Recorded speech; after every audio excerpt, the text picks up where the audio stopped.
Hello বন্ধুরা, তোমরা সবাই কেমন আছো? আশা করি খুব ভালো আছো।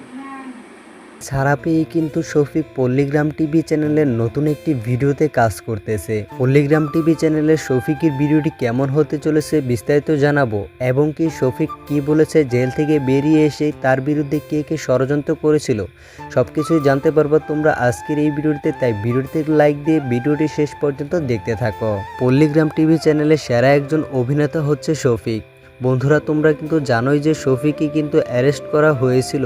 তারা নামে একটি মেয়ে তার বিরুদ্ধে মামলা করেছিল। বন্ধুরা, তোমরা হয়তো জানো না যে সেই মেয়েটি হচ্ছে শফিকের স্ত্রী। শফিকের বন্ধুবান্ধবরাই শফিকের বিরুদ্ধে ষড়যন্ত্র করে তারাকে ভয়ভীতি দেখিয়ে শফিকের বিরুদ্ধে মিথ্যা মামলা করায়। এর প্রেক্ষিতেই কিন্তু শফিককে পুলিশ অ্যারেস্ট করে নিয়ে যায়। তবে এখন কিন্তু আসল তথ্য সামনে এসে পড়েছে। শফিক কিন্তু জেল থেকে ছাড়া পেয়ে সব তথ্য ফাঁস করে দিয়েছে। তবে নাম কিন্তু এখনও উল্লেখ করেনি শফিক। বলেছে যে সময় হলে কিন্তু তারা নিজেরাই ধরা দিবে এবং কি তারা নিজেরাই ক্ষমা চাইবে। আমি তাদের নাম এখন বলবো না।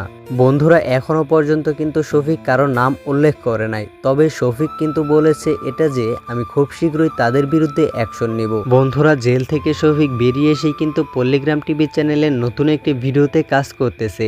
এই নিয়ে পল্লীগ্রাম টিভি চ্যানেলের মেন যে পরিচালক রবিউল শেখ, সে কিছু কথা বলেছে যে শফিক আসায় আমাদের সবারই অনেক ভালো লেগেছে। শফিক নতুন একটি ভিডিওতে কাজ করতেছে।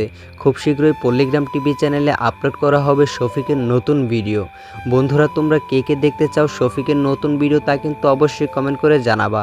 আর তোমাদের কাছে এই ভিডিওটি ভালো লাগলে কিন্তু অবশ্যই ভিডিওতে লাইক করে দিবা। আর সবার আগে আপডেট ভিডিওগুলো পেতে কিন্তু অবশ্যই আমাদের এই ছোট্ট চ্যানেলটিকে সাবস্ক্রাইব করে আমাদের সাথেই থাকবে। এতক্ষণ সাথে জন্য সবাইকে ধন্যবাদ। আল্লাহ হাফেজ।